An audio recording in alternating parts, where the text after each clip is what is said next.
23,400 কোটি ডলার বিদেশে পাচার হয়েছে বিগত 15 বছরে আওয়ামী লীগের সরকারের আমলে।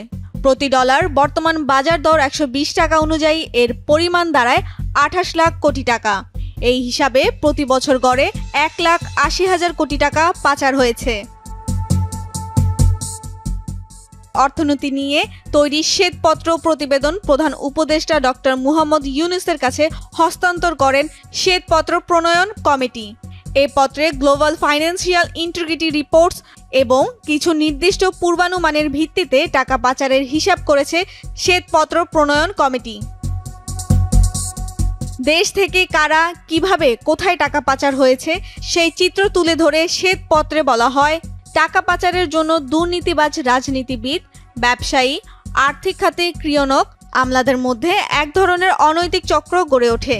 ঘুষ, দুর্নীতি, আর্থিক অপরাধ, মিথ্যা ঘোষণার আড়ালে বাণিজ্য, ব্যাংক থেকে চুরি করা টাকা, খেলাপি ঋণের অর্থ, রাজনৈতিক ক্ষমতার অপব্যবহার, প্রকল্পের খরচ বাড়িয়ে দেখানো, কর ফাঁকি, এসব কর্মকাণ্ডে অর্থ পাচার করা হয়।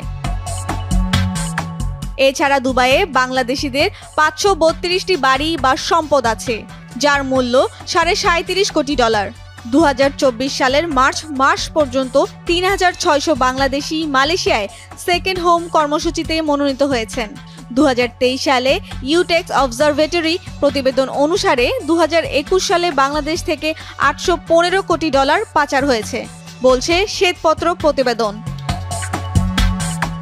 সরকারি বিনিয়োগের জন্য বিভিন্ন পণ্য ও সেবা কেনা হয়েছে, তাতে ব্যয় হয়েছে প্রায় 7 লাখ কোটি টাকা। এই অর্থ সড়ক, সেতু, বিদ্যুৎ, অবকাঠামো, হাসপাতাল, শিক্ষা প্রতিষ্ঠান নির্মাণ ইত্যাদি খাতে ব্যয় হয়েছে।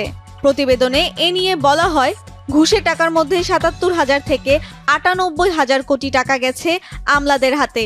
রাজনৈতিক নেতা ও তাদের সহযোগীদের কাছে গেছে 70,000 থেকে 1,40,000 কোটি টাকা। আর ঠিকাদারেরা দেশে ও বিদেশে এই অর্থ পৌঁছে দিয়েছে রাজনীতিবিদ ও আমলাদের পরিবারের সদস্যদের কাছে। তাদের বড় অংশ থাকে বিদেশে।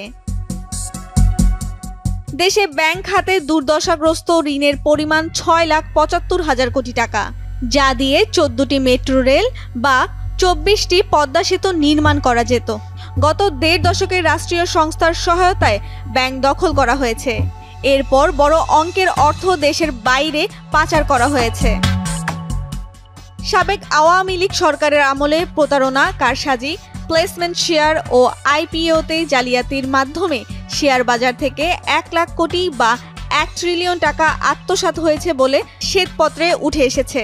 উন্নয়ন প্রকল্পের নামে বিগত আওয়ামী লীগ সরকারের আমলে প্রায় 3.25 লাখ কোটি টাকা অপচয় হয়েছে। গত 15 বছরে বার্ষিক উন্নয়ন কর্মসূচির মাধ্যমে 7,20,000 কোটি টাকা খরচ হয়েছে।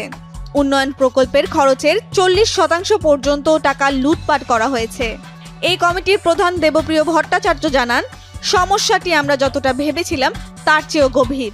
এই 30 অধ্যায়ের প্রায় 400 পৃষ্ঠার দীর্ঘ শ্বেতপত্রে উঠে এসেছে কিভাবে পুঁজিবাদ অলিগার্কদের জন্ম হয়েছে, কিভাবে তারা নীতি প্রণয়ন নিয়ন্ত্রণ করেছে।